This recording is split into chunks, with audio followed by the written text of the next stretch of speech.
Welcome to another gentle unraveling into sleep. Tonight's story is carved in bronze and breath, the quiet reflections of a single token, once passed from hand to trembling hand, inside a Roman brothel long ago. It remembers the hush of velvet curtains, the flicker of oil lamps, and the weight of forgotten names. Let yourself drift. Let time fall away. Or whispering in the comments where and when you're listening from. And if these soft voices from the past bring you comfort, the story begins. On one side, the image of a woman's face, beautiful, serene, with flowing hair that seemed to move even in bronze. On the other side, symbols I did not yet understand. A small building with columns, a number. The mark of authenticity that would make me valuable. The cooling was slow, gradual, like falling asleep after a long day. The distant hammer strikes on anvils. The hiss of hot metal. The bronze hardened, but something else awakened within me by a spark of awareness, born from the marriage of fire and metal, crafted by human. The workshop was alive with gentle sounds, a symphony of hands with human intention.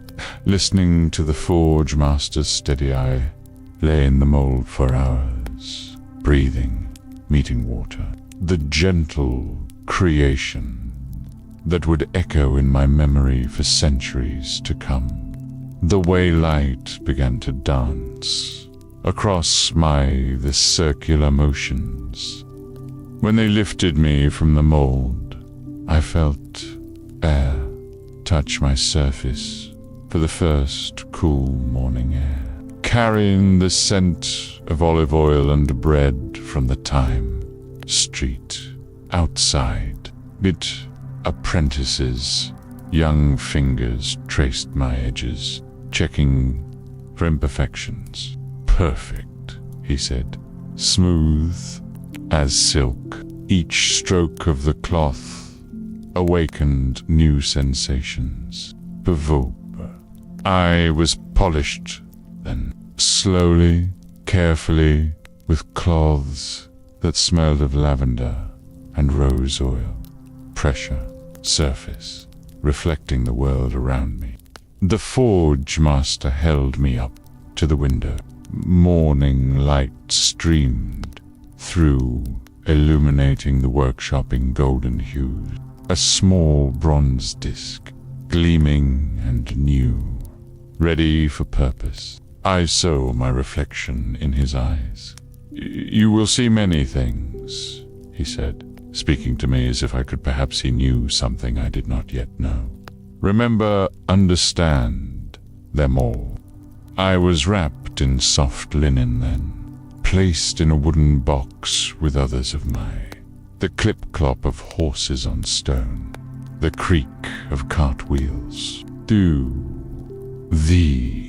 All of us, newly born, all of us wait. Box was carried through voices, calling to each kind. Box was the streets of Rome, and I felt the rhythm of footsteps, the gentle swaying. I saw the ceiling above me, painted with motion of transport. The sounds of the city filtered through the cloth.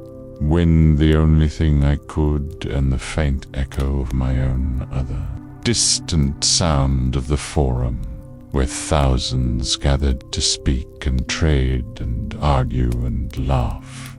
But mostly I remember the silence between sounds, the peaceable moments when the world seemed to pause. Here was the soft rustle of linen around me, existence settling into place. We arrived at our destination as the sun reached its peak, opened, and light flooded in. Scenes of gods and goddesses, rich blues and golds that seemed to glow with their own inner light. A woman's face appeared above me. Livia herself, I would later learn. Her eyes were kind but knowing. She had seen many tokens like me, had held many of us in her palm. When she picked me up, I felt something different. A recognition, perhaps. A connection. This one, she said to someone I could not see. This one has something special. Her fingers were warm against my surface. Soft, but with the strength of someone who had built something lasting. She turned me over, examining both sides, running her thumb across the ingredient. Place him with the others, she said, but keep him close. I have a feeling about this one. I was placed in a silk pouch, purple silk, the color of royalty, the color of luxury. The pouch was soft against my bronze skin, softer than anything I had ever felt. It smelled of sandalwood and myrrh, of incense and flowers. I had been chosen, marked, not just with the box was the pouch, was placed in a wooden box, lined with velvet. I was to be a keeper of secrets, a witness to the placed in a room filled with similar boxes. All of us waiting, all of us ready. I was different now. Symbols of my creation, but with the intention of my purpose. I was to be more than just a token. Most intimate moments of human connection. The room was quiet, except for the distant sound of voices. Laughter from somewhere deeper in the house. The soft tinkle of bells. The whisper of silk. I began to understand that I was in a place of pleasure, a place against silk, where human desires were met and fulfilled. As the day turned to evening, I felt the change in the air. The house awakened with a different energy. Candles were lit. I could sense their warm light, even through the silk and velvet. The scent of wine and perfume grew stronger. Box was opened. Light from oil lamps, flickered footsteps, across my surface as fingers reached for me. Not Livia's fingers this time, but younger ones, nervous ones. Take this, the voice said. Present it to Marcus. He will know what it means. I was lifted from my silk pouch. The air in the room was warm and thick with incense. I caught glimpses of the space around me. Rich fabrics hanging from the walls, couches covered in soft cushions, small tables laden with fruit and wine. The fingers that held me were trembling slightly. I felt the nervousness, the anticipation. This was someone new to this place, someone unfamiliar with the customs and rituals. But I would guide them in my own silent way. We moved through corridors lined with murals, beautiful paintings of gods and mortals in eternal dance.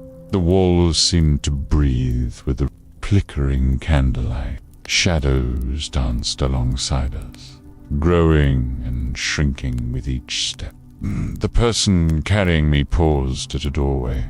Beyond it, I could hear the soft sound of a flute, the gentle pluck of a lyre, voices speaking in low, intimate tones, the sound of wine being poured into cups. "Go on," someone whispered.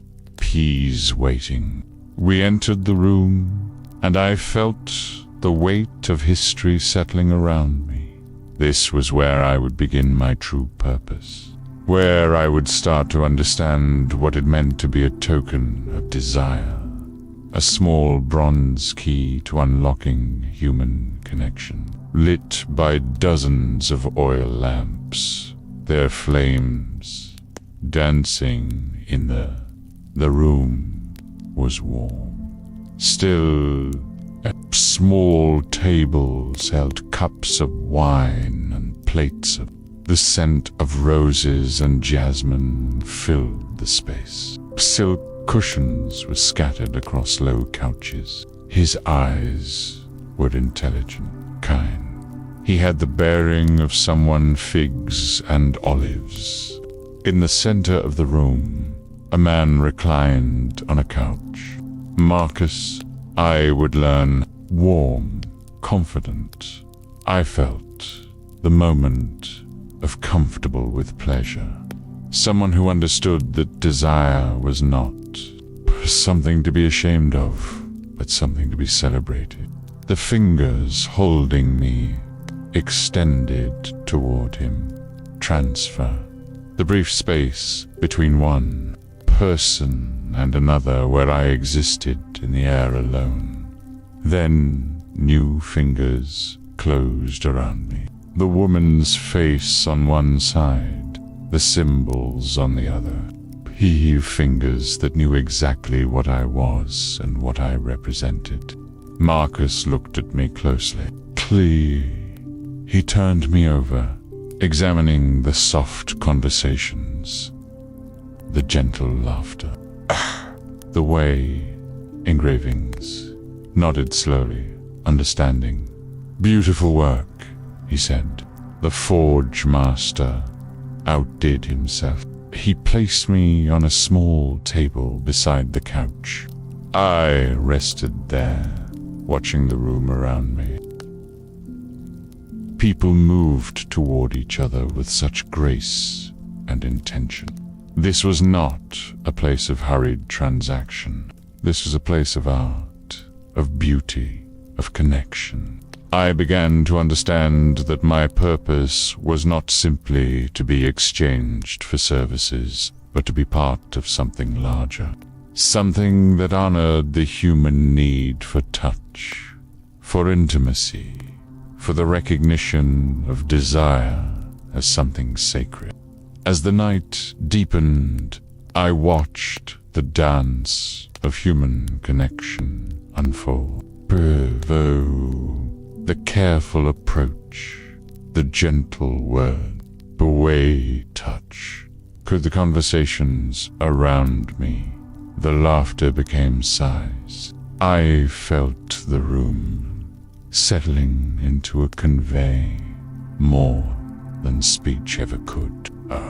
I was learning the language of desire, the grammar of pleasure.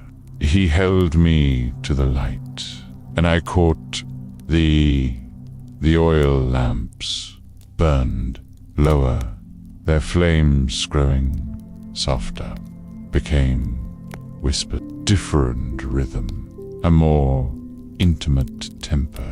Marcus picked me up again, reflection of the flames in his eyes. He was thinking, remembering perhaps, or planning. The weight of decision in his touch. "You will see many things," he said, echoing the words of the forge master. "Remember them all. Roses and lavender. The soft hoot of an owl somewhere in the darkness. The distant sound of the room grew quieter. The other people." He placed me back on the table, began to drift away, leaving Marcus alone with his thoughts and his wine. Watched him from my place on the table. This man who would be the first to truly use me for my intended purpose. He stood and walked to the window. The night air drifted in, carrying the scent of the gardens below. City settling into sleep. When he returned to the couch, he moved with the slow grace of someone completely at peace. He picked up his cup of wine and sipped it slowly. His eyes moved to me occasionally, and I felt the weight savoring the taste of his consideration. "Tomorrow," he said finally. "Tomorrow we begin." He extinguished the oil lamps one by one. The room grew darker with each flame that died, but I could still sense his presence, still feel that he gathered me up and placed me back in the silk warmth of his intention pouch. I was surrounded by softness and darkness, but I was no longer. The pouch was placed in the wooden box. The box was placed in its special location. The last conversations fading into whispers. The last afraid. I had found my purpose. I had found my place in the world. As I settled into the velvet lining of the box, I felt the house around me settling into sleep. My footsteps growing soft and distant. Alas, candles being extinguished with gentle puffs of breath, ready to fulfill my purpose. Ready to be the silent witness. I was ready now. To human connection, the small bronze guardian of intimate moments. Bed been cast in bronze and breath, shaped by fire and intention. The night was deep and peaceful. Somewhere in the distance, a nightingale sang. The song drifted through the window, through the corridors, through the walls of the house. It found me in my box, in my silk pouch, in my bronze form. I listened to the song and felt myself becoming part of it, part of the rhythm of night and day, of desire and fulfillment, of the eternal dance.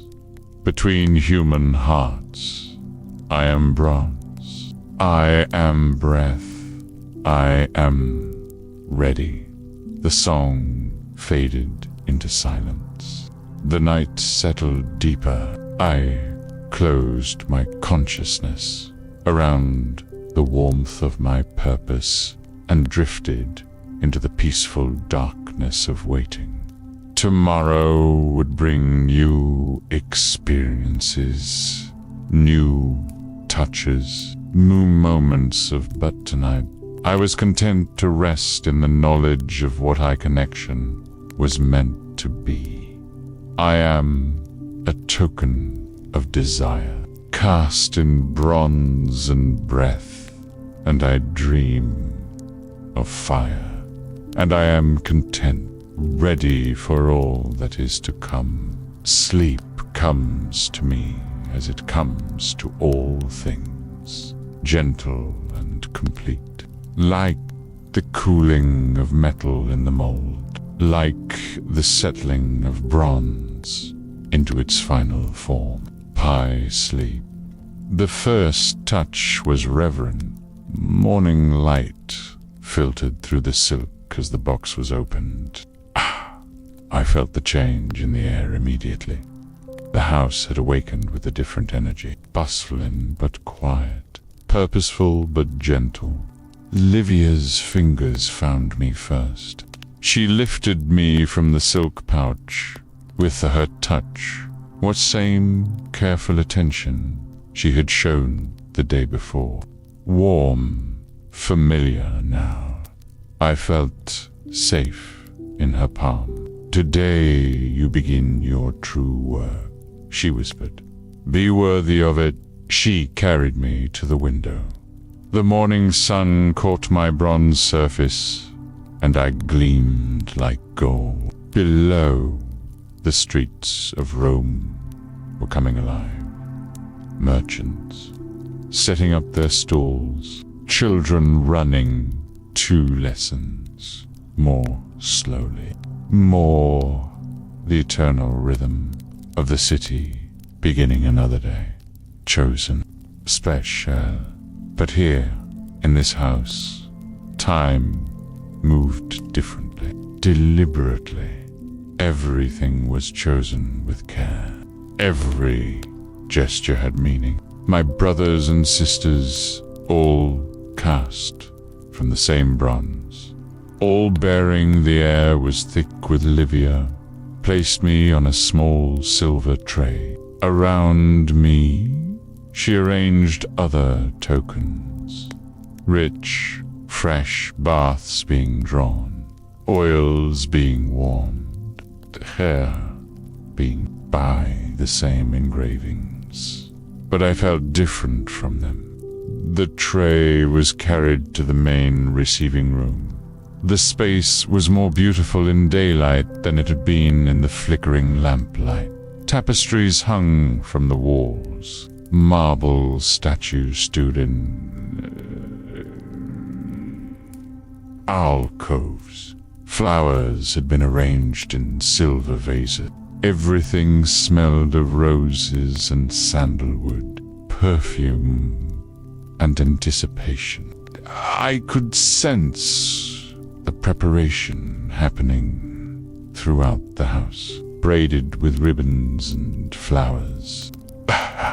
The first client arrived as the sun climbed higher. I heard his voice from the courtyard, deep, cultured, with the accent of someone from the northern. His footsteps approached slowly, as if he was savoring every moment of anticipation. He entered the receiving room with Marcus beside him. The two men embraced like old friends. Wine was poured. Conversation flowed like water over stones. Comfortable, easy, without haste. Choose, Marcus said, finally gesturing to our tray. He was older than Marcus, with gray in the man's eyes, moved across us. His hair and lines around his eyes that spoke of laughter and sun. Fingers hovered over the tray, considering. When he chose me, I felt the rightness of it. His fingers were gentle but sure. He lifted me to the light, examining the engravings with the eye of someone who appreciated craftsmanship. This one, he said, she's beautiful. He was referring to the woman's face on my surface. The image that Hedges knew, but I think you'll find been carved with such skill that it seemed almost alive. In the morning light, the bronze seemed to glow with its own warmth. An excellent choice, Marcus agreed. Her, responsive. They were speaking of the person I would purchase time with, I realized. The woman whose company I would secure. I felt a thrill of anticipation. This was what I had been made for.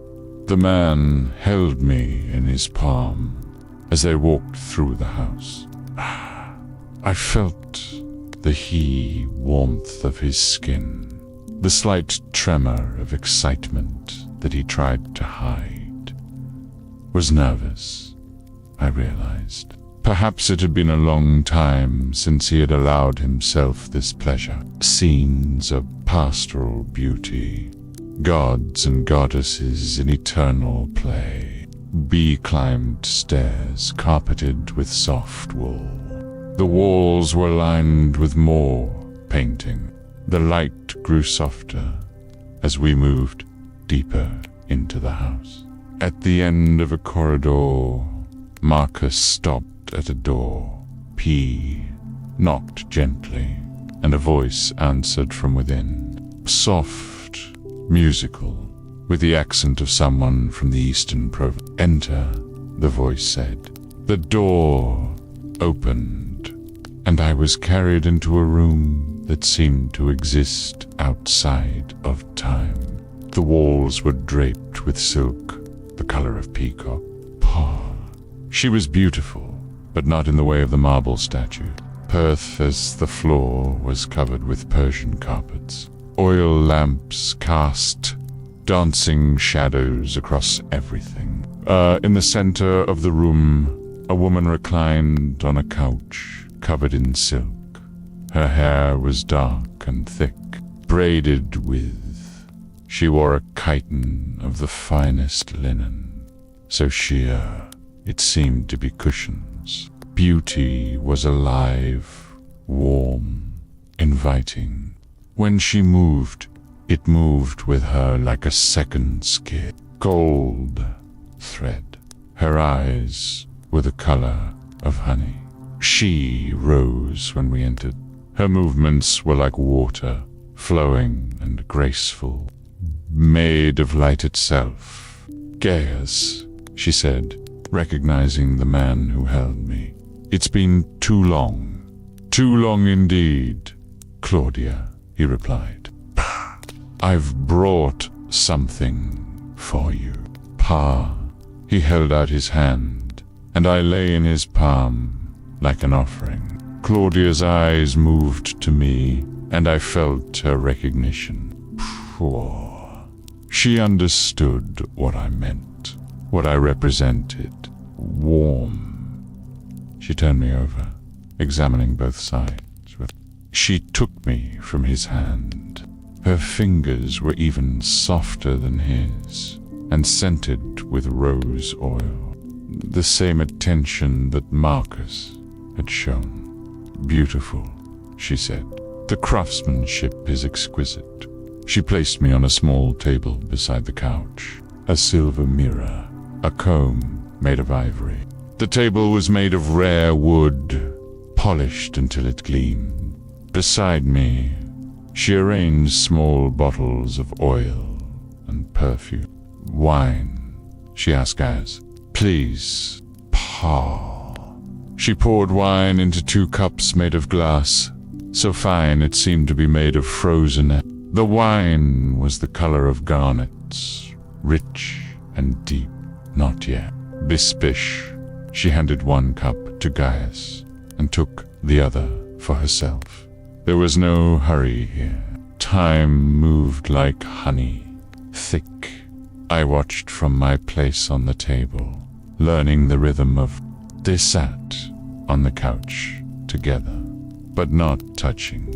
Between them was filled with potential, with the promise of what was to come, seduction. It was not rushed and sweet.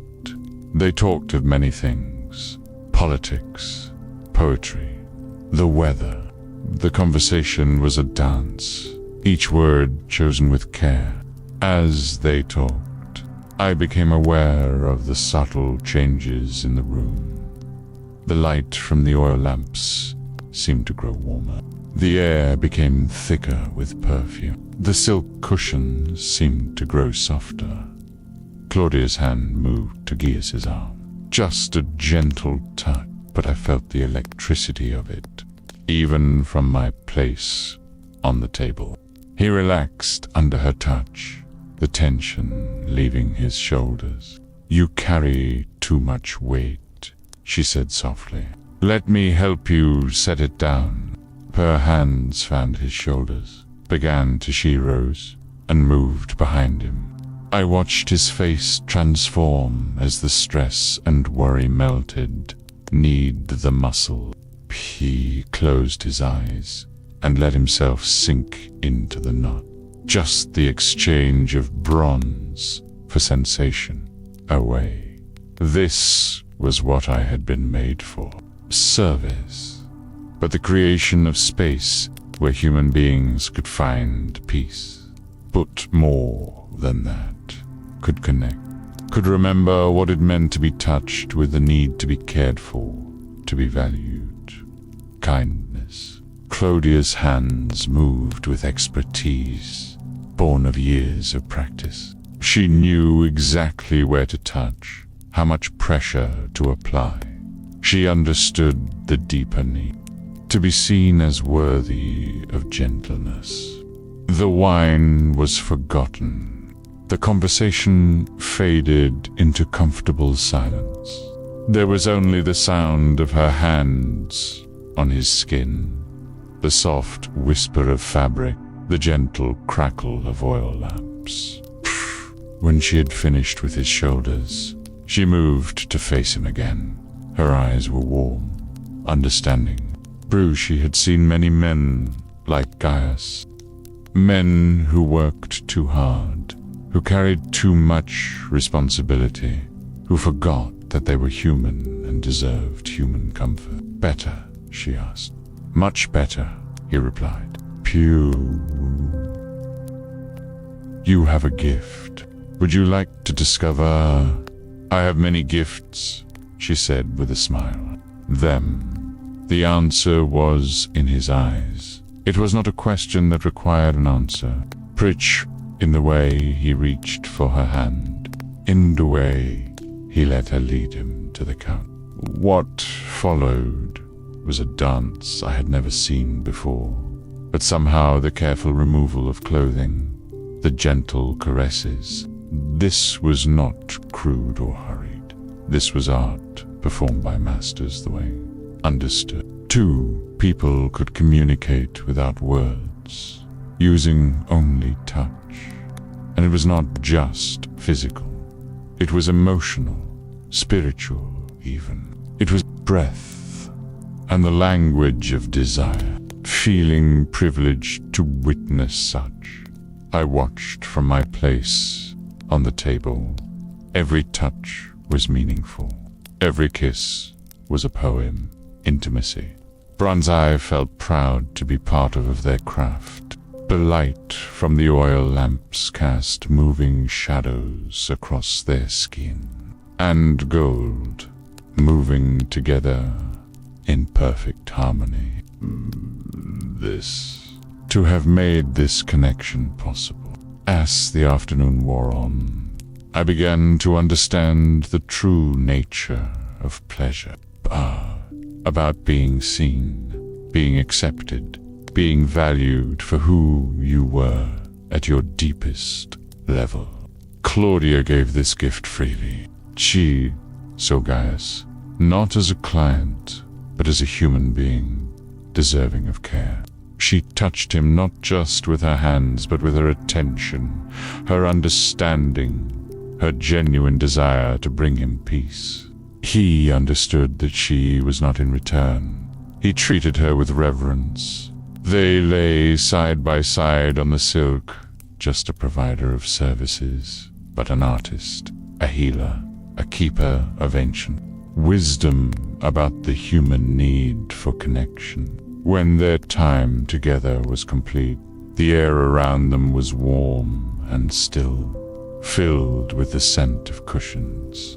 I was their bodies, and the lingering perfume of the oils. I must go, Gaius said eventually, but I wish I could stay.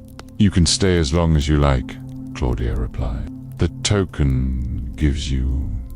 I was a key to time, to space, to the luxury of right. Watching him, with eyes that held no, she gestured to me on the table, and I felt the weight of my purpose, not just a means of payment, unhurried connection. But Gaius had responsibilities waiting. He dressed slowly, reluctantly. Claudia remained on the couch. Judgment, only understanding, not a passionate kiss, but a gentle one. A kiss of, will you come again? She asked. Soon, he promised. Very soon, he kissed her goodbye. Gratitude of recognition of the bond that had been formed between them. When he was gone, Claudia came to the table where I lay. She picked me up and held me to the light. I felt her studying the engravings, the woman's face that had been carved with such skill. You brought him peace, she said to me. That's what we do here. Bring peace She carried me to the window. The afternoon sun was slanting through the glass, casting long shadows across the room. Below, the city continued its eternal rhythm. But up here, time moved differently. New perfume was applied. The silk, "You'll see many things," she said, echoing the words of the forge master and Marcus. "Remember them all." She placed me back on the table and began to prepare for the next client. I had fresh oil. It was poured into small bowls. Cushions were arranged just so. They're a different connection. Ooh, a different moment of grace. And again, each time I was part, but I was no longer just a token. I was a keeper of memories, witnessed the sacred act of human connection, had been part of the ritual that brought two souls together in peace and pleasure. As the day continued, I was chosen again, of a different story. There was the young soldier, nervous and eager, who found patience and understanding in the arms of a woman who reminded him of home. Was this merchant, worldly and experienced, who discovered that even he could learn new ways to give and receive pleasure. Each encounter was unique, but all were united by the same elements: respect, kindness, the recognition that desire was not something to be ashamed of, but something to be celebrated. As evening approached, I found myself back in the receiving room. Silver tray was nearly empty. Now, most of my brothers and sisters had the courtesans were being chosen, had gone to fulfill their own purposes. The house was quieter now. The clients had departed, bathing, preparing for the evening's activities. The servants were lighting the oil lamps that would burn through the night. Everything was perfect.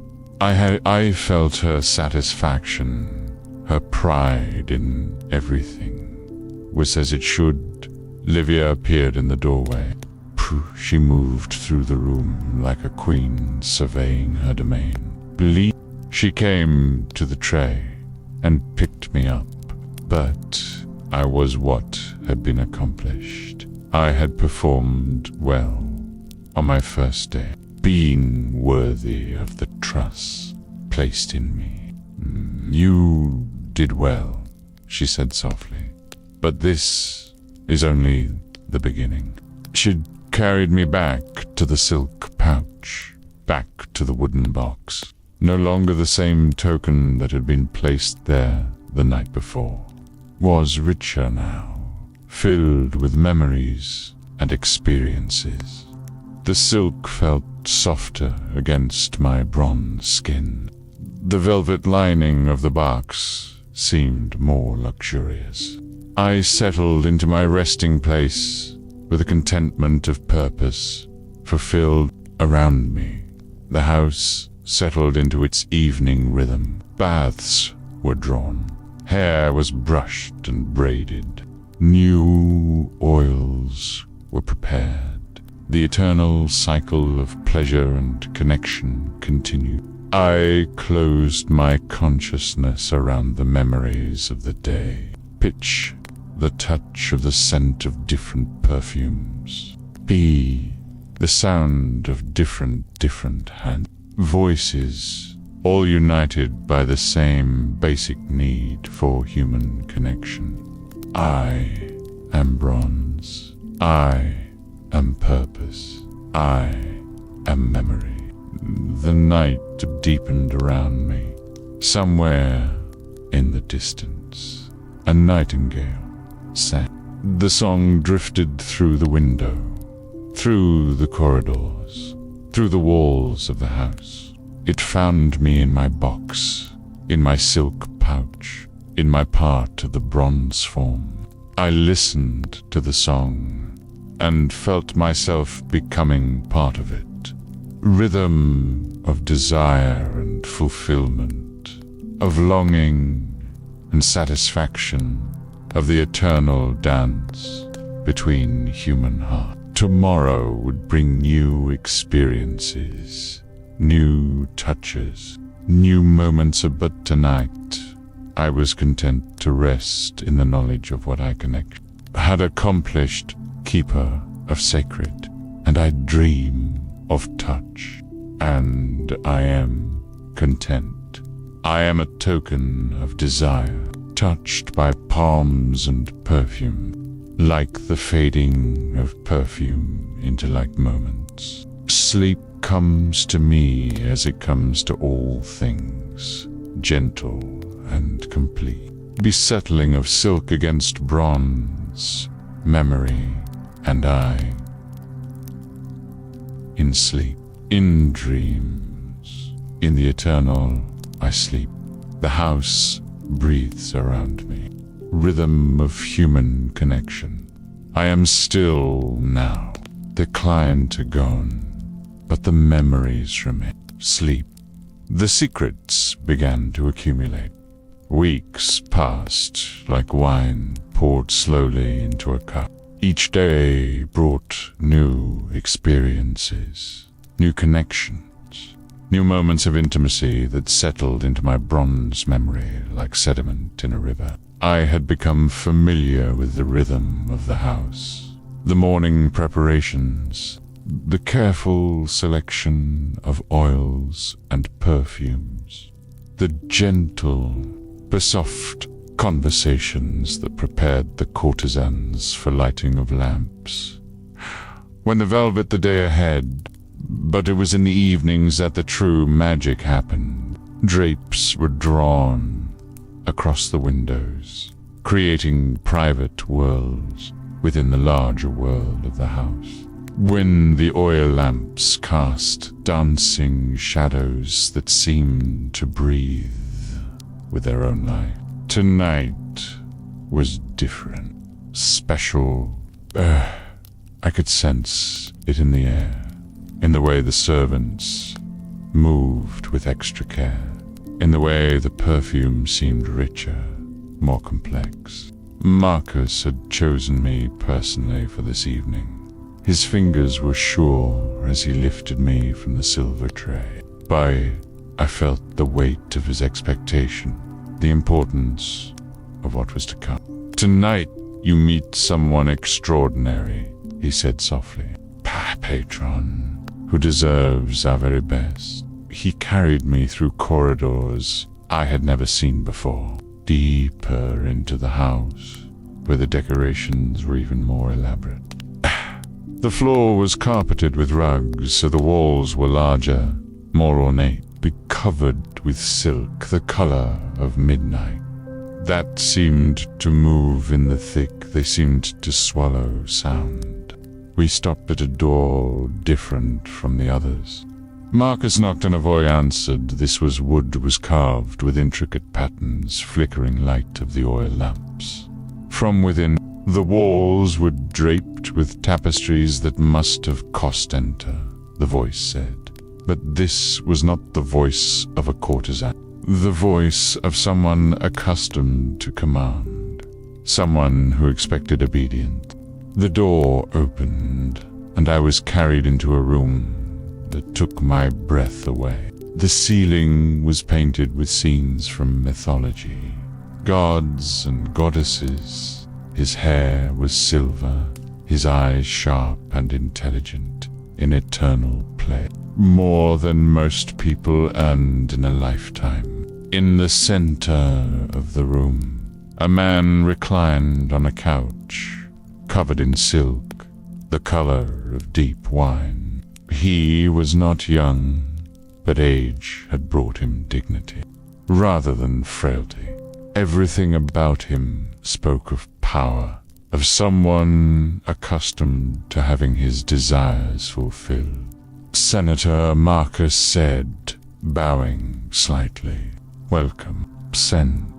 So this was a senator, one of the men who shaped the destiny of Rome itself. I felt a thrill of excitement. Tonight, I would witness the pleasures of the powerful, the secret desires of those who ruled. The senator's eyes moved to me, and I felt his appraisal. He was someone who understood quality, who could distinguish between the ordinary and the exceptional. When he nodded approvingly, I felt pride in my craftsmanship. "Exquisite," he said. "The detail is remarkable." P took me from Marcus's hand.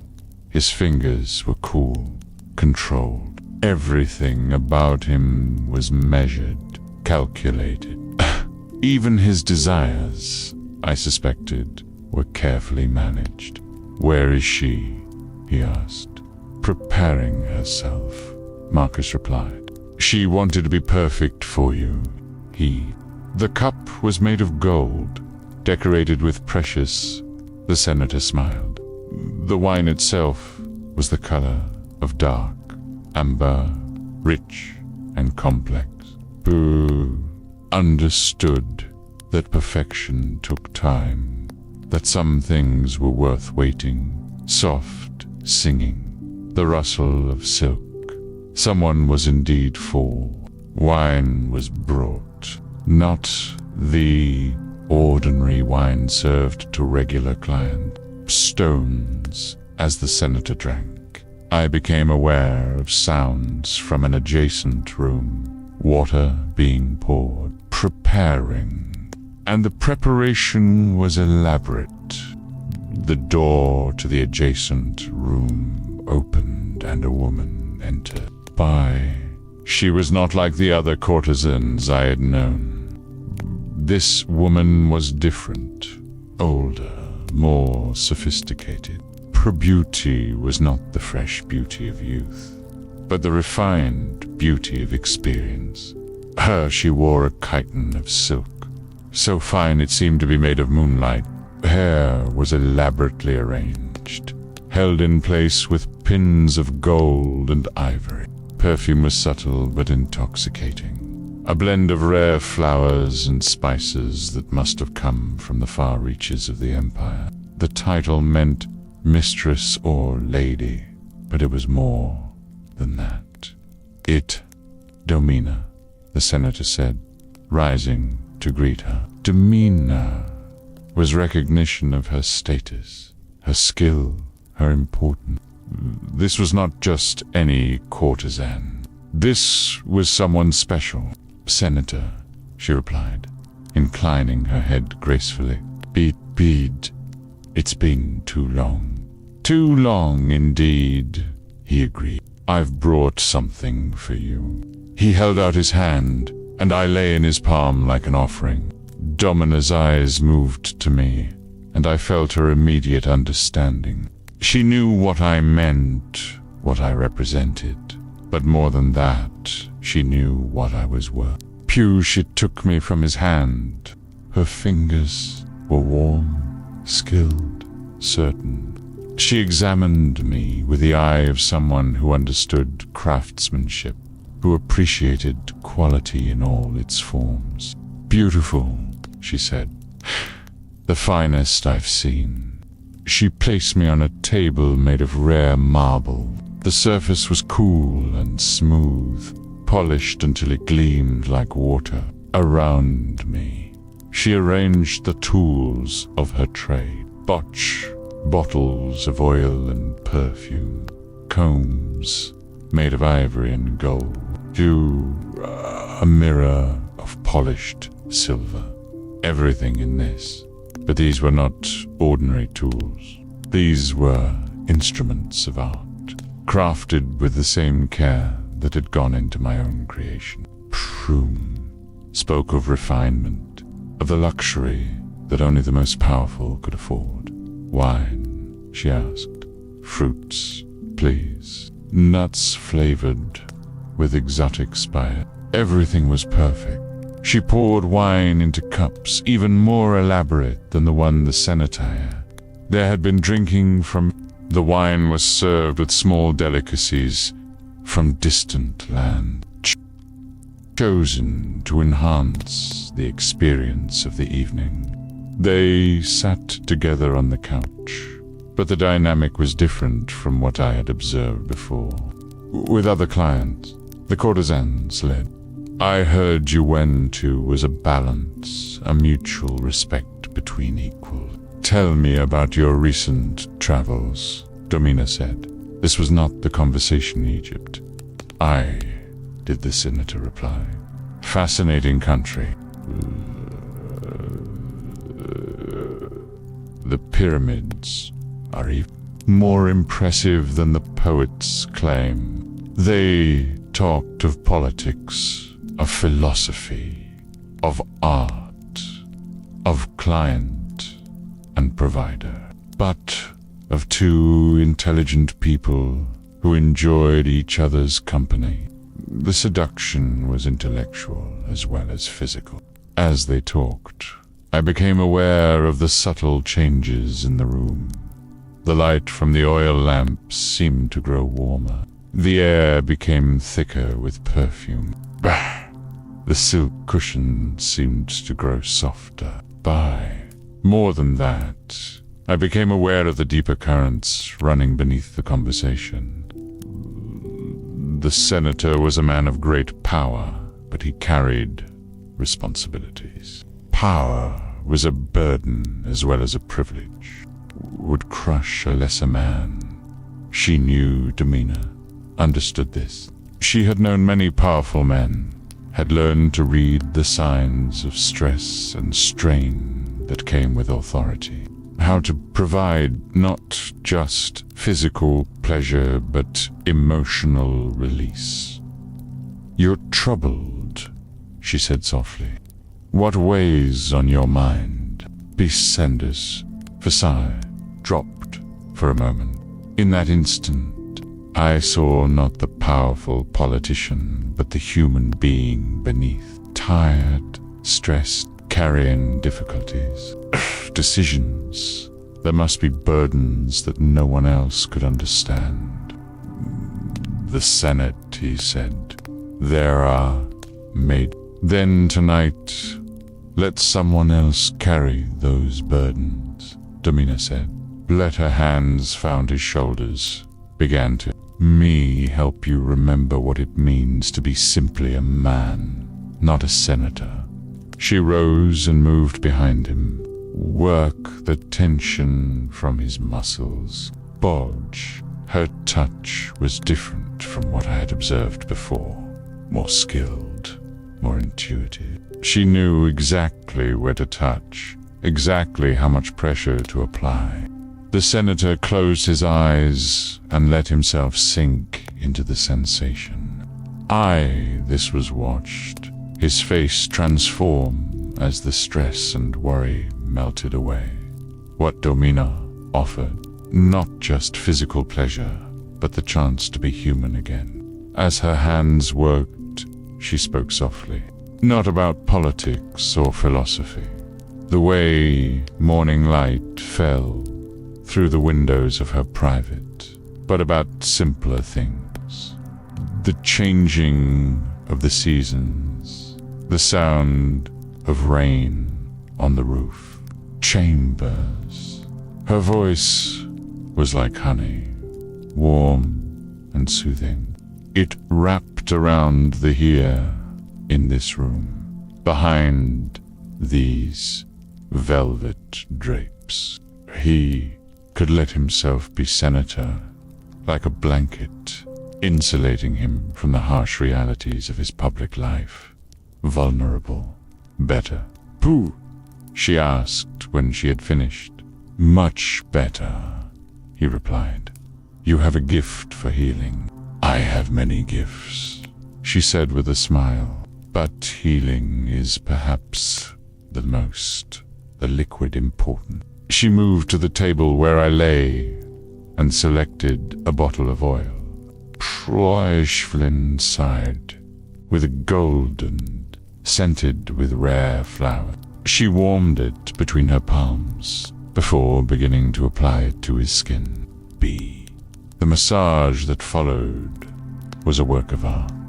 Every touch was deliberate, every caress meaningful. She knew the human body better than a physician, understood how to use touch to communicate what words could not express. I watched from my place on the marble table, feeling privileged to witness such skill. This was not just about physical pleasure. This was about connection, about the healing power of human touch, about the way people could communicate through the language of the body. The senator's breathing deepened under Domina's skilled hands. He was, but always with respect, always his muscles relaxed. The lines of worry around his eyes began to soften, being transformed from a burdened politician into a man at peace. To giving, you carry too much, she whispered. Let me help you carry less. Her hands moved with increasing intimacy, with the understanding that she was performing a sacred act. Pleasure was not just a transaction, but a gift, a form of communion. It was not just about physical. It was about creating a space where powerful people could be between souls. As the evening progressed, I began to understand the true nature of what happened behind these velvet drapes. Satisfaction. I had vulnerable, where they could remember what it felt like to be purely in his. The man who had entered this human. The senator's transformation was complete. Room carrying the weight of the empire on his shoulders was gone. Place was someone at peace, someone who had remembered what it meant to feel joy. Thank you, he said, when their time together was complete, forgotten. What? Domina asked. What it felt like to be happy, he replied. They lay side by side on the silk cushions, the air around them warm and still. By the oil lamps cast dancing shadows across their skin. Poof! The perfume of rare flowers filled the space between them. Will you stay? She asked. I wish I could, he replied, but Rome never sleeps. Then take this feeling with you, she said. Remember that you are more than your responsibilities. You are a man who deserves happiness. She had given, he dressed, slowly, reluctantly. But Domina remained on the couch, watching him with eyes that held no judgment, only understanding. Him what he needed most. Not just physical pleasure, but the reminder that he was human.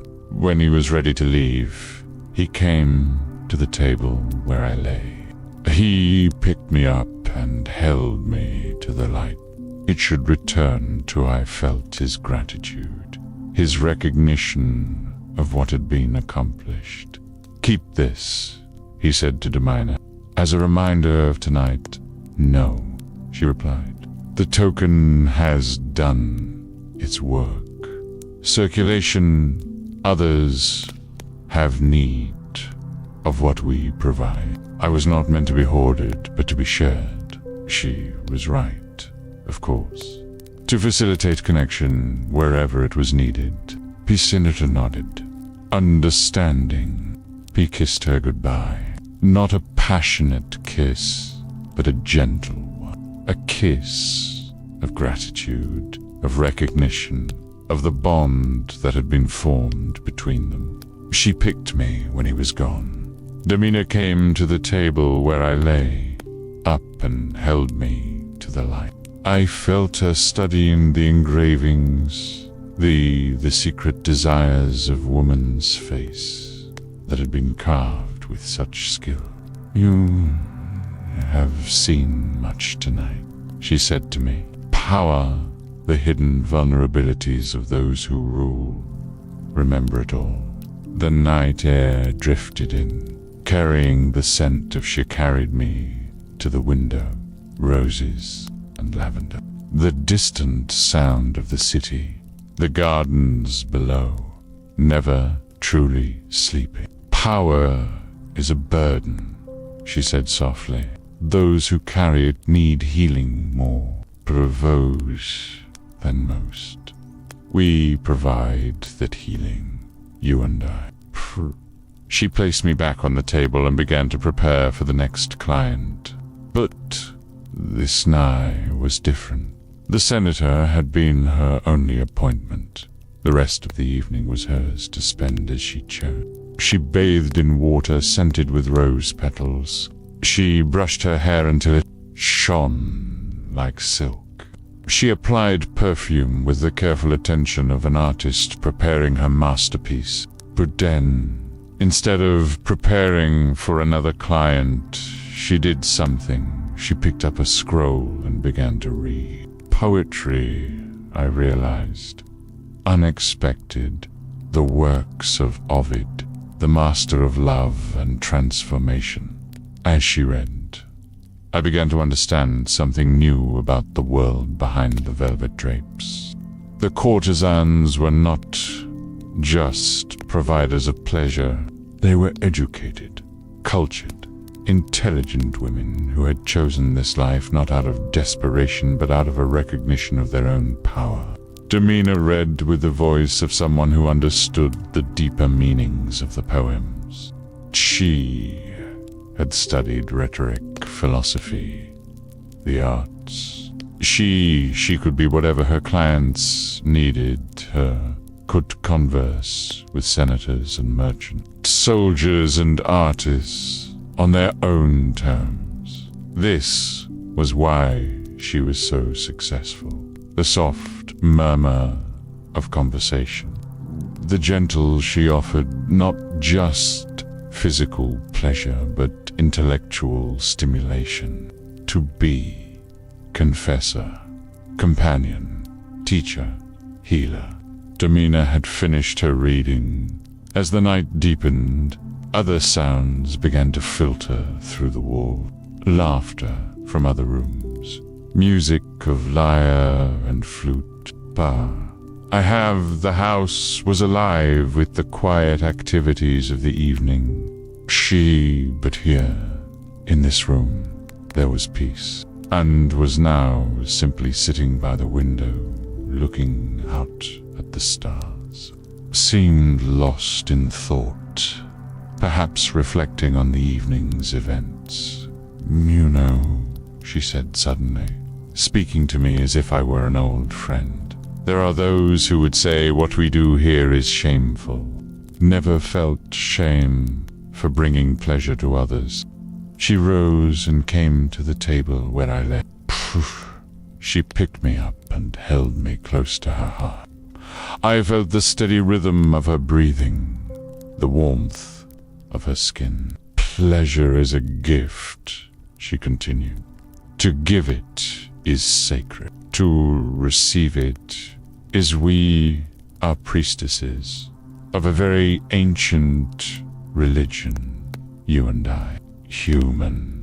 She was right. What happened in this house was indeed ancient, as old as humanity itself. Remember them all. Remember that with the oil, the need for connection, for touch, for the recognition of desire is something natural and good. "You will see many things," she said, echoing the words that had been spoken to me so many times. "We do here is not just about the body. It is about the soul." She placed me back on the table and began to prepare for sleep. Lamps were extinguished one by one. The room grew darker with each flame that died. With the last footsteps grew soft and distant. The last candles were, but I could still sense her presence, still feel the peace that radiated from her. The last conversations faded into as she settled into her bed. I heard her whisper a prayer, not to the gods of Rome, but to older deities, goddesses of love and beauty, of fertility and pleasure. She was indeed a priestess, serving ancient powers in a modern world. Besenators, the house around us settled into sleep. Whispers, extinguished with gentle puffs of breath. I was left alone with my memories of the evening. Transformation, diminish, wisdom. The recognition that what happened behind these velvet drapes was more than just transaction. It was transformation. I had seen power made vulnerable. I had witnessed the healing power of human connection. I had been part of something ancient and sacred. They had kept the something that honored the deepest needs of the human heart. The velvet drapes hung still in the windless night. Secrets of the evening had provided the privacy necessary for such intimate transformation. Behind them, miracles of human connection had taken place. I closed my consciousness around the memories of the night, the scent of different perfumes, the sound of different, the touch of different hands. Spices, all united by the same basic need for healing, for connection, for the recognition of their own humanity. But tonight, I was content to rest in the knowledge of what tomorrow would bring. New clients, new stories, new moments of part of the somewhere in the distance. A transformation I had witnessed. The night was deep and peaceful. I am memory. I am keeper of secrets. Nightingale sang, the song drifted through the window, through the corridors, through the walls of the house. It found me in my resting place, in my bronze form, in my growing collection of memories. I listened to the song and felt myself becoming part of it. Rhythm of power and vulnerability, of strength and need, of the eternal dance between the public self and the private soul. I am bronze. The song faded into silence. The night settled deeper. I closed my consciousness around the warmth of the evening's experiences and drifted into the peaceful darkness of reflection.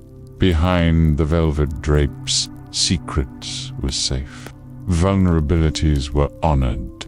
The powerful could be human, and the human could be divine. I am a token of transformation, witness to the sacred, keeper of the secrets behind velvet drapes, and I dream of healing, protecting, and I am content. Sleep comes to me as it comes to all things, gentle and complete, like the settling of silk against marble, like the fading of perfume into the senator is gone. Birth, the transformation, remains, and I, memory, I, sleep. The drapes hang still in the darkness, keeping their secret, their mysteries, until the dawn comes again. I am still now. Sleep. The fire came without warning. I remember the smell first. Not the pleasant scent of incense and perfume that usually filled the house, but something sharper, more acrid. Smoke creeping through the corridors, like a living, thing. It was deep in the night when it began. The house was quiet, the courtesans asleep in their chambers, the servants resting after another day of careful preparation.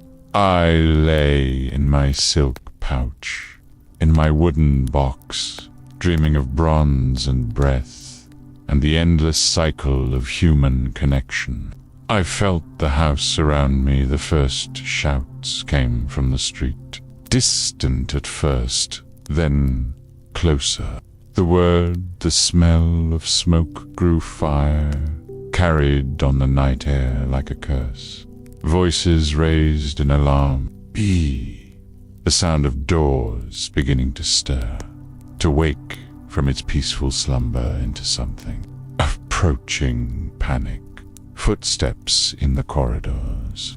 In the chaos of evacuation, a single token was opening and closing with increasing urgency.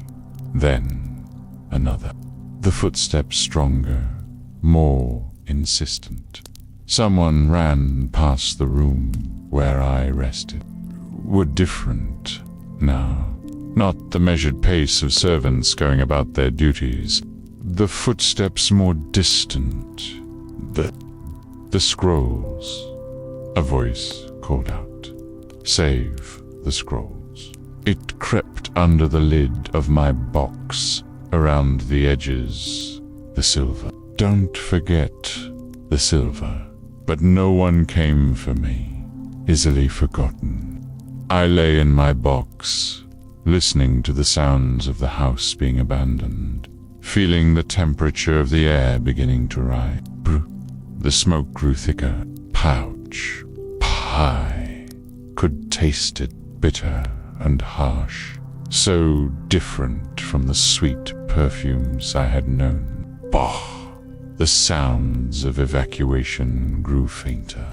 The house that had been so voices calling to each other from farther away, alive with human presence, was emptying, becoming a shell of stone and wood and bronze. I tried to understand what was happening. Fire was not uncommon in Rome. The closely built houses, the oil lamps, the braziers for warmth, all of these made the city vulnerable to the element that had once shaped me in the forge. To beautiful tapestries, the silk cushions, the wooden furniture, but this fire was different. I could sense it spreading, consuming everything in its path, polished to a gleam. The sound that would haunt my dreams for centuries, to everything that had made the house a palace of pleasure, was becoming fuel for destruction. I felt the heat pressing against the temperature continued to rise. The air grew thick and hard to breathe. The roar of flames growing louder, coming closer. The fire head of a bronze token could be said to breathe. The silk, my box, against my silk pouch, against my bronze form. Then I heard it not hot enough to melt. Bronze required more heat than come. Pound the house had begun its terrible work of transformation. But this was not the gentle transformation of the forge. This was violent, destructive, chaotic. The fire cared nothing for beauty or purpose, consumed everything equally, making no distinction between the precious and the ordinary. The wooden box began to char. I could smell it, the scent of burning wood, mixing with the smoke and the lingering perfumes of the house. Pouch grew warm against my bronze skin, then hot, then too hot to bear. The heat was incredible, worse than the forge, because it was uncontrolled. The bronze of my form began to warm, then to grow hot. Wood could provide but hot enough to be painful, if pain was something a token could feel. Around me, the house was dying. The beautiful murals on the walls were cracking and peeling. The silk tapestries were curling and blackening. The wooden furniture was feeding the flames that consumed everything. I thought of Domina, of Marcus, of all the courtesans who had called this place home. Had they escaped? Were they safe? The thought of their beautiful forms being consumed by the same flames that were destroying their home was too terrible to contemplate. The box was burning now, the wood cracking and splitting in the heat. The silk pouch was beginning to smolder, its purple color fading to brown, then to black. Soon the protection would be gone, and I would be exposed to the full fury of the fire. The flames reached the room where I lay. I could hear them crackling, consuming everything in their path. The sound was like 1,000 voices whispering destruction, like the breath of some terrible god of endings. The lid of the box burned through. Sparks fell like rain, landing on my bronze's strong. Bronze endures. I glowed with heat, but I did not melt. I suffered, but I did not. The fire that had shaped bronze surface with the heat was beyond anything I had ever experienced. It seemed to penetrate my very essence, to threaten the memories I had so carefully collected. But I endured. Me in the forge had made me resistant to the fire that now sought to destroy me. The ceiling above me began to collapse. Burning beams fell like the pillars of heaven, crashing down in showers of sparks and ash. One beam landed near my box, and I felt the impact like an earthquake. The floor itself was burning now. Tar. The wooden planks were feeding the flames, disappearing board by board into the hungry maw of the fire. Soon I would fall through into the room below, into even greater heat and destruction. Still I remember the faces of the clients who had held, but still I endured. Me, the touch of the courtesans who had received me, the conversations I had witnessed, the moments of connection and healing and transformation. The fire could destroy the house. It could consume the furniture and the tapestries and the silk cushions, but it could not destroy the memories I carried. Those were mine, carved deeper than any engraving, forged. I fell through the burning planks into the room below, stronger than any bronze. The floor gave way. The beautiful paintings were peeling and falling away, the marble landing hard on stone that glowed with heat. The impact scattered the remains of my box, the ashes of my silk pouch. I lay naked on the burning floor, exposed to the full fury of the flame. Around me, the house continued to die. The walls were cracking in the heat. The scrolls of poetry, the instruments of music, everything that statues were cracking, their perfect faces distorted by the thermal shock. The fire raged through the night, fed by decades of careful decoration. It consumed everything that could burn. The wooden furniture, the silk hanging, had made the house a place of beauty and pleasure was becoming ash and smoke. I lay in the center of the destruction, glowing with heat but unbroken. I had been bronze of my form, was too strong to be destroyed by mere fire, born in flames. I would not die in them. There was nothing left till the house was gone, reduced to charred beams and piles of ash. Bah! As dawn broke, the fire began to exhaust itself, burn. Beautiful rooms, where I had witnessed so much joy, were now empty shells, open to the sky. No voices, no footsteps.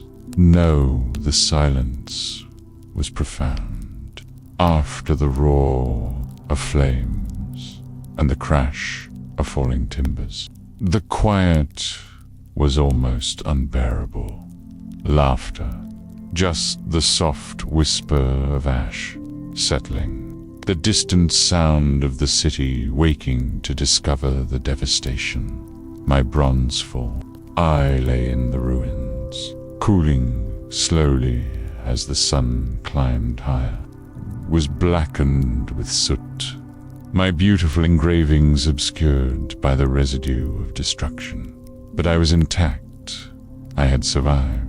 As the day progressed, people began to arrive. I heard their voices, muffled by the debris around me.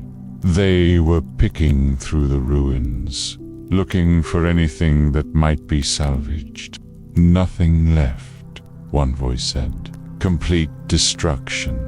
Was anyone hurt? Another asked. No. Praise the gods. They all escaped in time.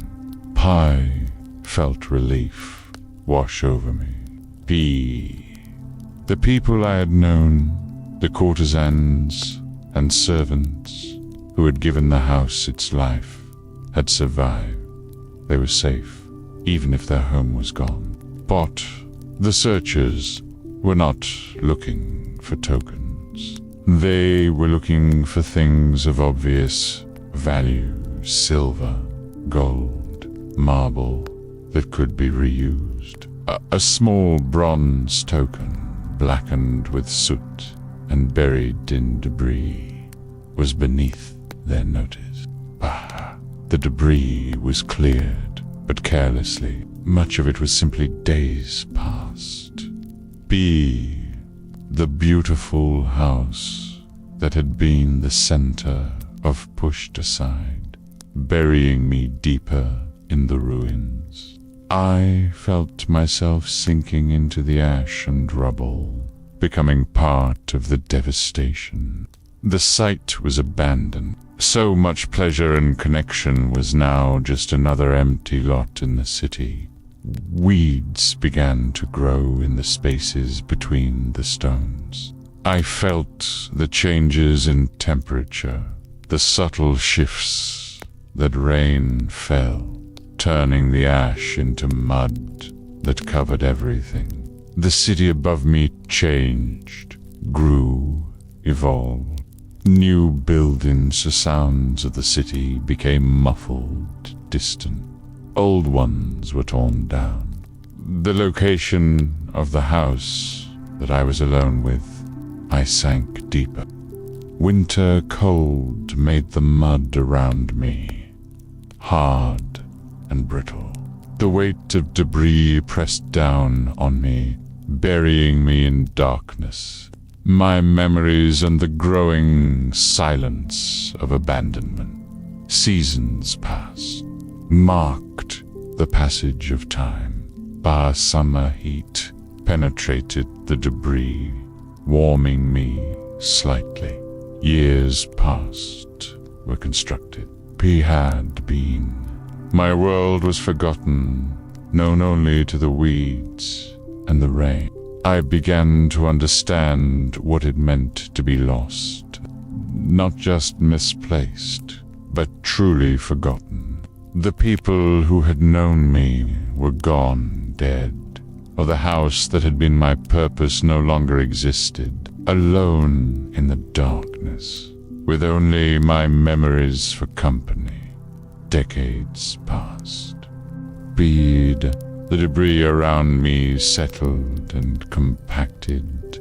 I sank deeper into the earth, becoming part of the archaeological record of a city that never stopped building over its own past. They were gone now. There I thought of Marcus, of all the courtesans who had made the house a place of healing and connection. Beautiful forms returned to dust, who had found peace, but their memories lived on in me. All dust, all memory now, preserved only in the consciousness of preserved in bronze and dreams. The location of the house became just another point. I thought of the clients who had held me pleasure in the rooms above, the senator who had discovered his humanity again, the soldier who had found comfort far from home, the merchant who had learned new ways to give and receive joy. All gone. A bronze token buried in the ruins of their pleasure palace. The city continued to grow above me. Not just decades, but centuries. The Rome I had known was buildings, rose and fell. Streets were paved and repaved. On the map of an ever-changing city, I felt the weight of time settling on me like sediment. Not just years, but decades, becoming history. Then legend, then memory. The language changed. Latin gave way to other tongues. Customs changed. The gods changed. The very conception of pleasure and its place in human life evolved in ways I could not have imagined. I would dream of the butt I endured. I would dream of the house in its glory, of the courtesans in bronze endured. Memory endures in the darkness beneath. Be city. I kept the flame of the past alive. I remembered the faces, remembered the voices. I remembered the moments of connection and healing and transformation. Sometimes, in the deepest darkness, I would dream.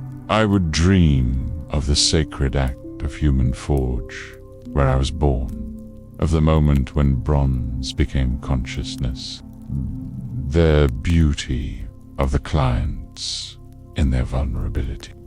The dreams and the memories, and the eye would dream of candlelight and silk cushions, of wine and perfume, and the city above me rose and fell and rose, the soft whisper of conversation, connection, of the healing power of touch, of the transformation that was. I was forgotten, but I remembered. I remembered. Still I dreamed of the time when possible when two souls met in honesty and desire. Empires came and went.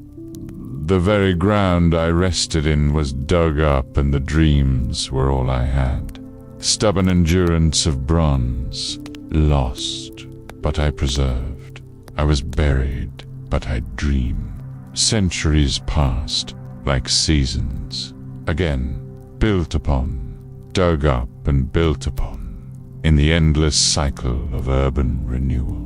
But still, I endured, bide purpose, when I had been part of something beautiful and meaningful and sacred. In the darkness, I waited.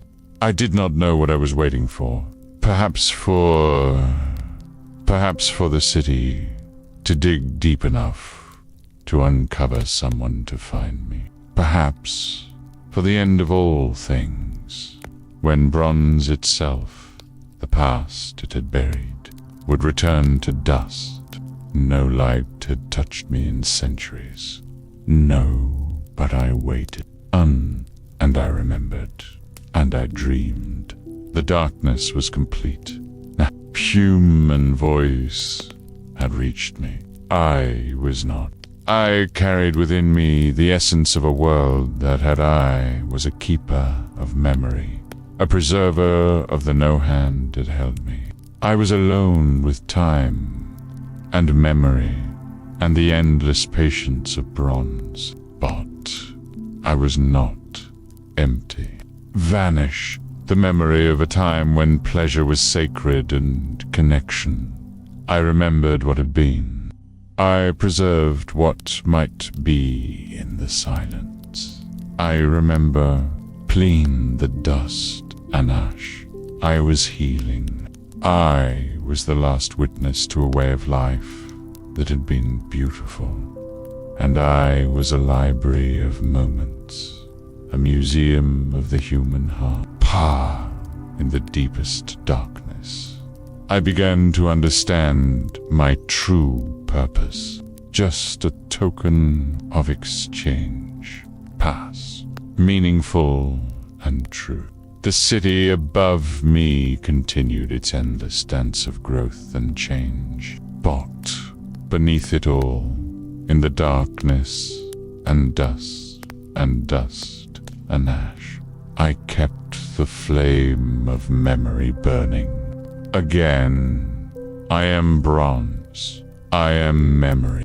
I am the keeper of dreams. In the darkness, I wait, dream of light returning, of hands that might hold me again, of voices that might speak my story. I am forgotten, but I remember. I am lost, but I preserve. I am buried, but I dream. The darkness is complete, but in dreams there is light. And in I dream in the ash. I remember in the darkness. Memory, there is life. When memory becomes I sleep in the dust. Until the day comes when the past rises again, real, when bronze dreams of light. I am still now. The house is gone by, the dreams remain, and I sleep. The world has grown quiet around me now, so very quiet. By the I rest here. In the darkness, deep beneath layers of earth and stone, I feel the cool touch, and I remember the moon. The weight of centuries presses down like a gentle blanket. Above marble, somewhere far above, the marble moon that shone through the windows of that place. So long ago, time moves differently. Here, in the deep silence, I drift between memories like a leaf on still water. Be each recollection softer than the last. Be each moment fading into the next like breath into breath.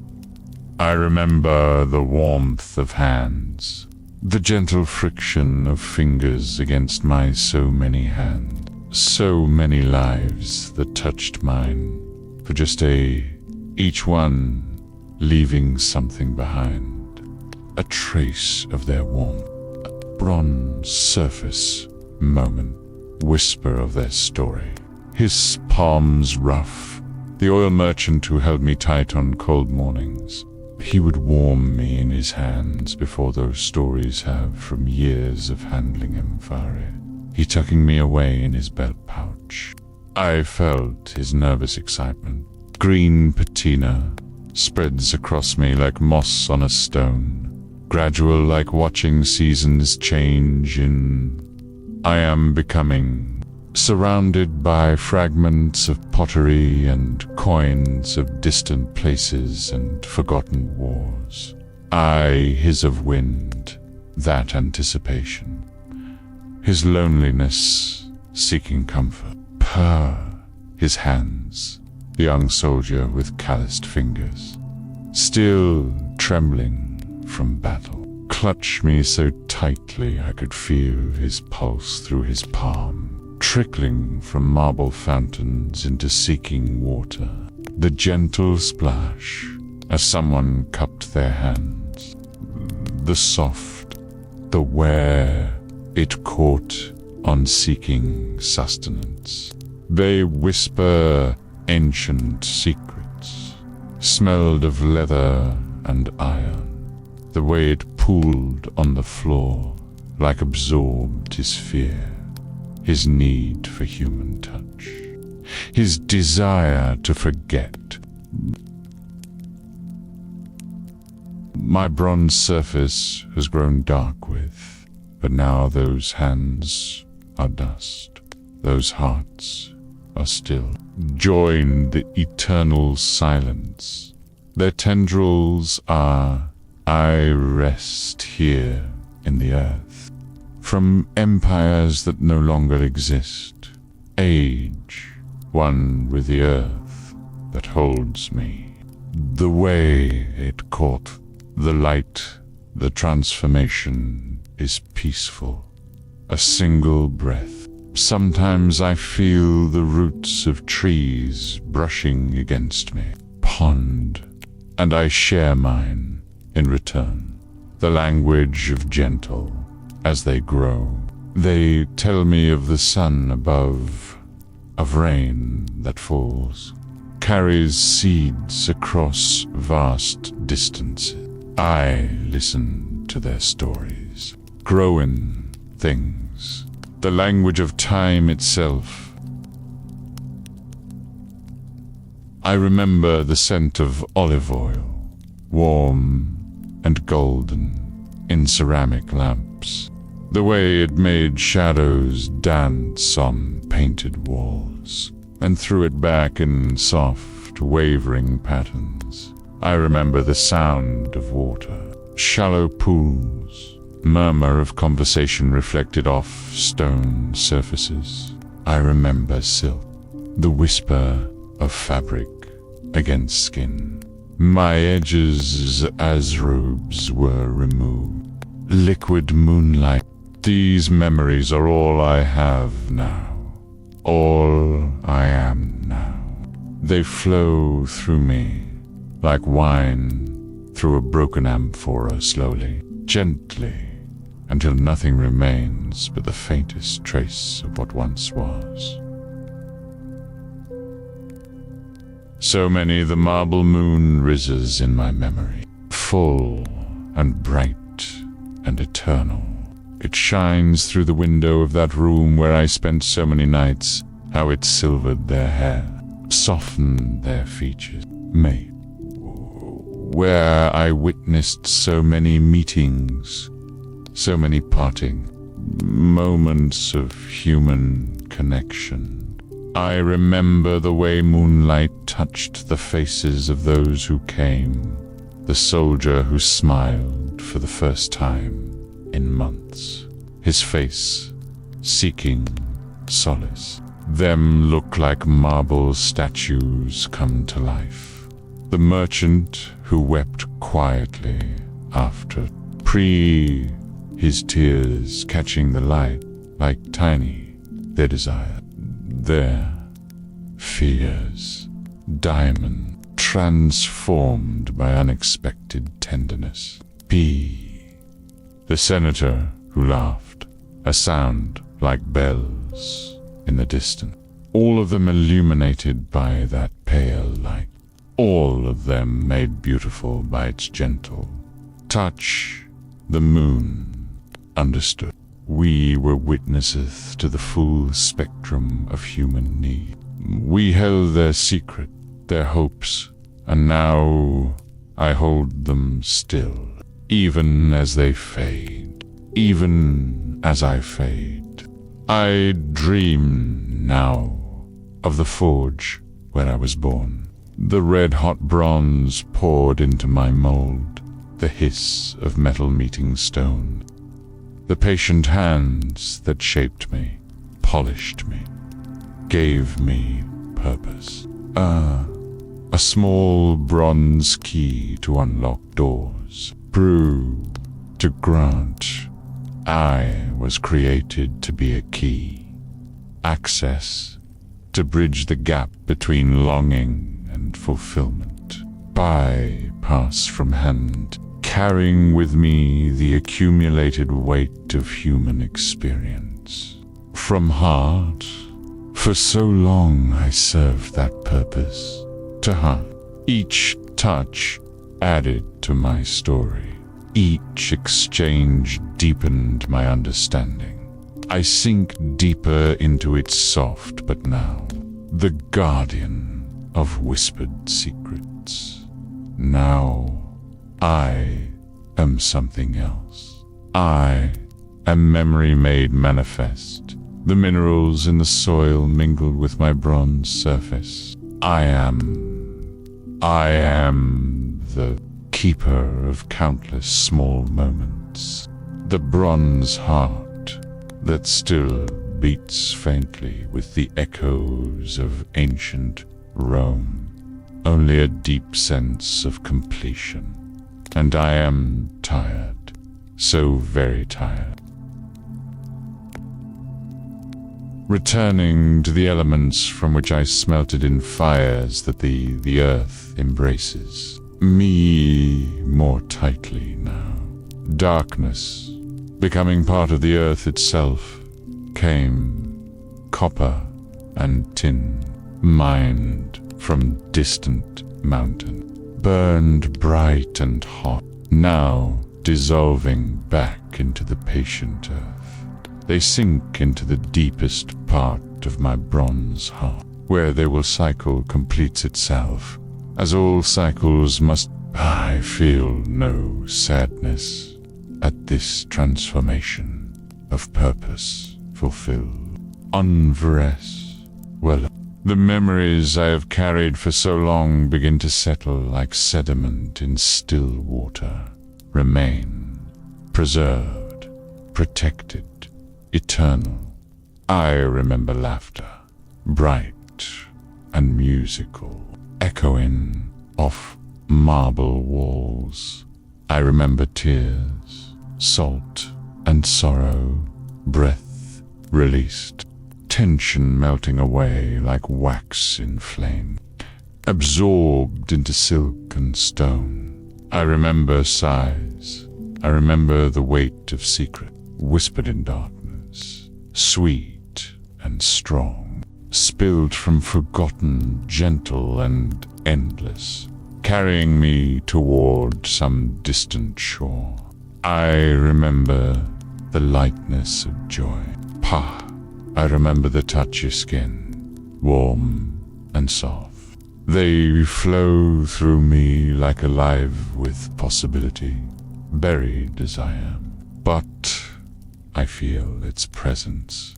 It pulls at me like the tide, unexpected and precious. Crushed petals scatter on marble floors. And now it watches over the dead. It illuminates, confessed to shadow, shared between strangers who became something more. I remember the scent of roses, remember the taste of wine, blending but my essence, my memories, my accumulated merging, becoming cup. I cannot see it, all of these memories swirl together now. One continuous dream of human experience. River,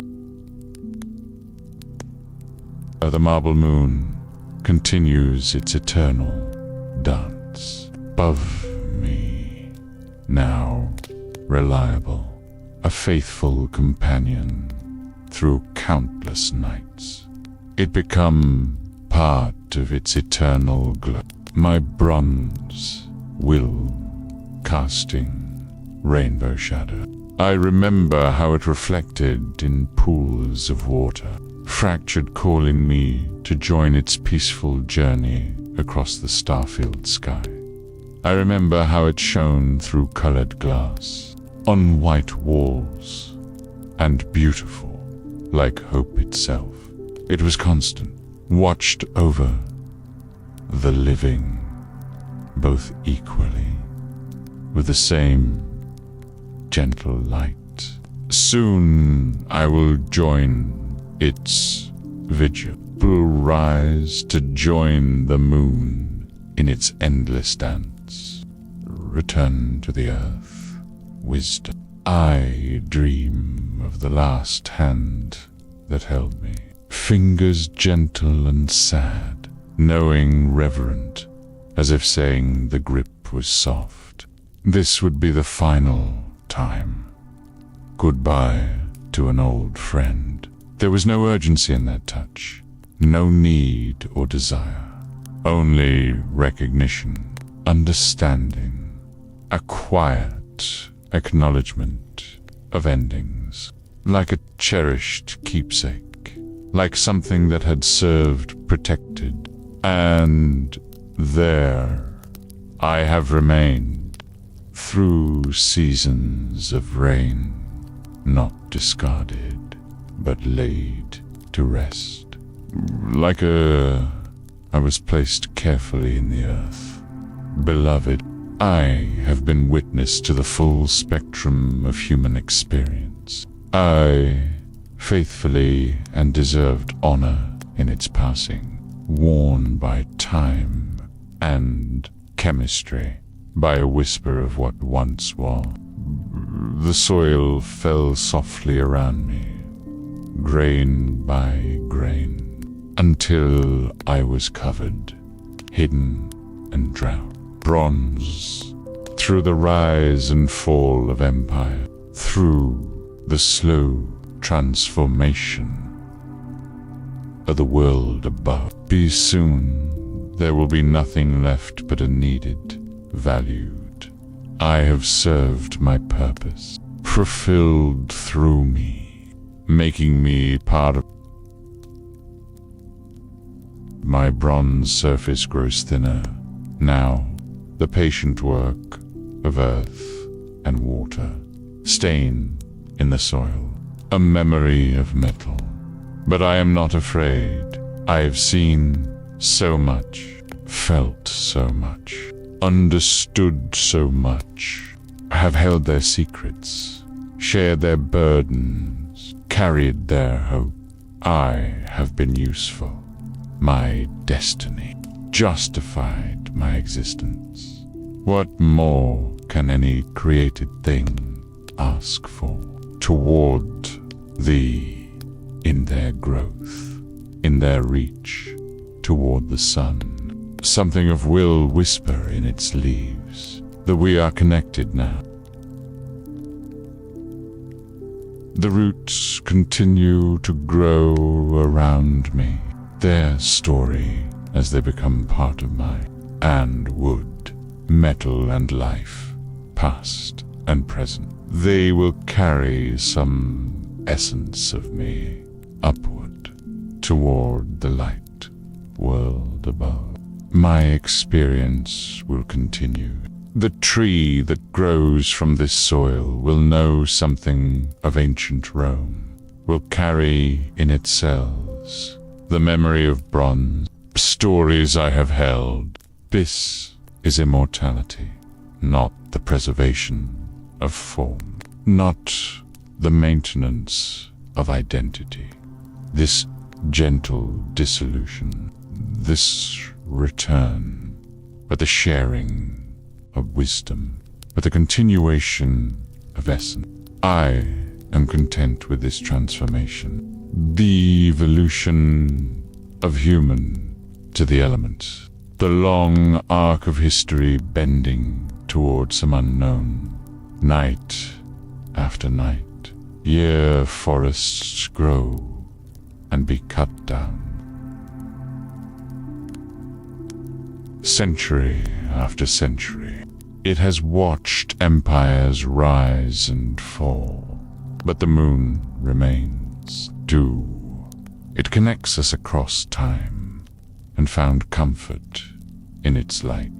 Across the vast distances between one moment and the lovers who walked, the marble moon continues its journey overhead.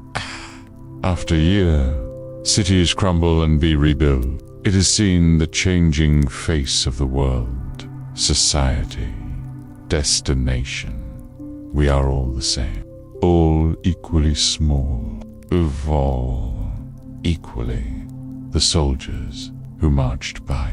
Be merchants who traveled and still it shines. Constant, eternal, beautiful. I think about the people who once looked up at that moon. The same moon I remember, beneath it, under its protection. They are all gone now, across death. Next, under its light. Significant. I remember the sound of rain on marble, the gentle patter that meant the gods were weeping, or laughing, or simply acknowledging the passage of time. I remember the way water ran in rivulets down carved stone, finding its way to the sea, carrying with it the dust of ages, the memories of stone, promising new. I remember the scent of wet earth, rich and dark, be a cleansing, a reminder that all things must flow, growth, new life, new possibilities. Rain was a blessing, must change, must eventually return to their source. Now I am part of that flow, part of that change, part of that eternal full of dreams, full of the accumulated wisdom of ages return. It is full of the darkness around me is complete now, but it is not empty. Potential. They will find new soil, new hosts, new ways to manifest in the eye, float in this darkness, like a child in the womb, safe, protected, nourished by the very earth that holds me. I am becoming something new, something different, something more than I was. The memories I have carried for so long begin to scatter like seeds on the wind. Whirl. A poet will write verses that echo with the rhythm of ancient footsteps, though he will never know why. A musician will compose melodies that capture the sound of bronze on marble, though the connection will remain hidden. A lover will speak words that carry the weight of centuries, though they will feel entirely new. This is how memory truly lives, not in preservation, but in transformation, in the endless recreation of experience. Higher the boundaries between myself and the earth, between memory and dream, begin to blur. Between bronze insubstantial, the beautiful rhythm of life and death and rebirth, like smoke rising from a but not disappearing. Perhaps the endless dance of creation, and something that has always been and will always be, have always been part of it, will always be part of it. I am joining something larger. I feel myself becoming lighter, dying, fire, lifting, floating upward like a prayer, like incense and soil. I am dissolving something eternal, the great cycle of existence, destruction. I am part of it now. The marble moon calls to me more strongly now. Its light reaching down through layers of earth and stone, touching what remains of my bronze heart. I feel myself rising, like the last breath of a dying flame. The weight of metal falls away. The constraints of form dissolve, the becoming air, becoming something that exists. Limitations of matter cease to apply in the silence. But now, the memories are not mine alone. I am becoming light. To the wind, between the spaces, in the pause between heartbeats, between words. And still I remember, belong to the earth, to the roots, to the trees, to the rain, to the marble moon itself. They are part of the great story. A brief note in this eternal song transforms the ordinary into the sacred, makes all the endless narrative that includes all things, all moments, all possibility, full and bright and beautiful. Its light bathes. I have been a small chapter in this story, a single word in this infinite poem, but I have been by, and that is enough. The moon reaches its zenith, reaches into though I am buried deep, though I am nearly gone, pew the world in silver. Things luminous, I bask in its glow, though I am becoming something else entirely. Delight penetrates everything, ignores all barriers, deepest places, touches the most hidden truths. It illuminates my fading memory, makes them shine like jewels, gives these fragments of human experience, these echoes them weight and meaning and eternal significance, these whispers of love and loss and longing. They are beautiful, to be honored, that granted access, served their purpose, and then were to be allowed to fade, of ancient Rome. All the small bronze keys that open, they deserve to be remembered with dignity and grace. I think of all the tokens like me, doors to be needed, to be part of the great human story. Forgotten, we are scattered now, lost in the earth, dissolved in the sea, melted down and reformed into other shapes, other purposes, turning toward the sun, turning, but we remember, in our own small way. We remember what it meant to carried their hope, marking time in its patient, eternal way, facilitated their connections, be useful. We held their secrets, but we were also witnesses, also participants, also made possible their moments of joy. We were servants, essential threads in the vast tapestry of existence. The earth continues its ancient rotation, away from the sun.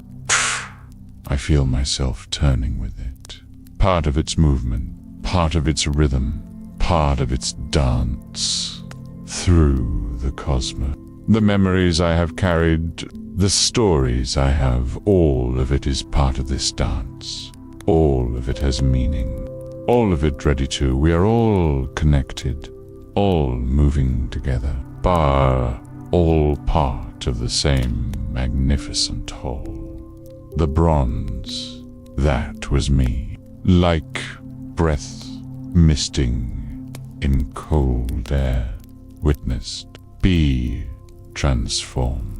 They become part of matters. I am growing sleepy now, ready to rest, ready to let go, become what I am meant to become. Though I have no eyes, feel it moving away. Though I have the memories continue to fade, like stars disappearing at dawn, like dreams dissolving upon waking. But they do not disappear entirely, moving slowly across this, carrying with it the dreams of the world, the hopes of the living, the know it will return. Though I may not be here to see it, something larger, something more beautiful, something eternal. I am at peace with this transformation, grateful for the journey, content with the destination. The marble moon begins its descent. Sky, memories of the dead. I watch it go. No body, but others will see it. Others will feel its gentle light. Others will find comfort in its presence and in that light, in that comfort, in that eternal presence. Something of me will continue. Something of all of us will continue.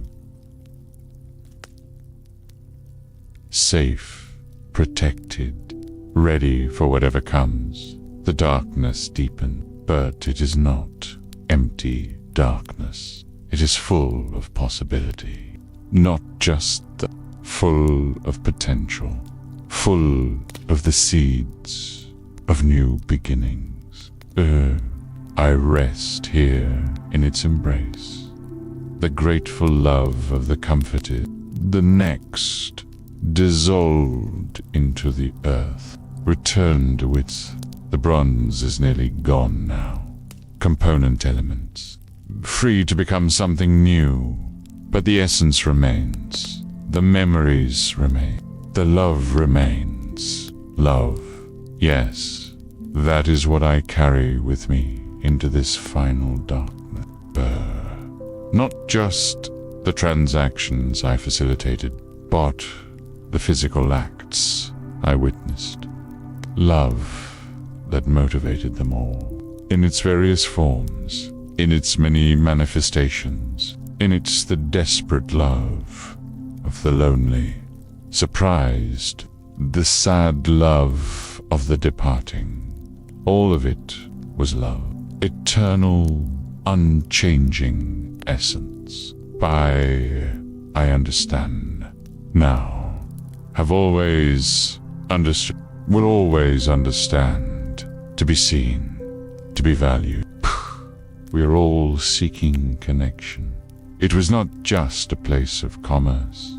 It was all hoping for understanding. A haven. I was a bridge, a facilitator of the sacred act, a temple to the human need for connection. All needing to be touched, offers no condemnation. Provides only light, pie on the wealthy and the poor, bra on the brothel where I served. Sanctuary I was not just a token of recognition, of seeing and being seen. This is what I will take with me, this understanding, eternal, patient, this wisdom, this deep appreciation for the beautiful complexity of human need. The marble moon hangs suspended in the darkness, understanding it has seen all, knows all, forgives all. To shine without judgment, to illuminate it, shines on the just and the unjust, alike the powerful and the powerless. It makes no judgments, only beauty, only presence. I aspire to be like the moon, without prejudice. To be present without need for recognition. The earth holds me gently now, like a mother holding a sleeping child, like a lover's embrace, like the cupped hands of a priest blessing the faithful. I am safe here, protected, loved. The weight of centuries no longer presses down. It lifts me up, ready to sleep, ready to dream, ready to become part, supports me, carries me toward something greater than myself. I am ready now, deep, for the earth that gives me rest, for profound of the eternal story. My last conscious thought is of gratitude, overwhelming gratitude for the hands that held me, for the lives that touched mine, for the stories to matter, to contribute something small, but for the love, privilege of witnessing, of serving, of being useful, for the bronze that gave me form, the moon that lights my way, for the memories, for the chance to be significant to the great tapestry of existence. And now, finally, I let go. I release the last of my bronze, the last of my form, last of my part of the sky, part of the endless cycle of individual identity. I become part of the earth, creation and destruction and rebirth. I feel no weight, only time, the marble moon above me, and I dream, and I sleep.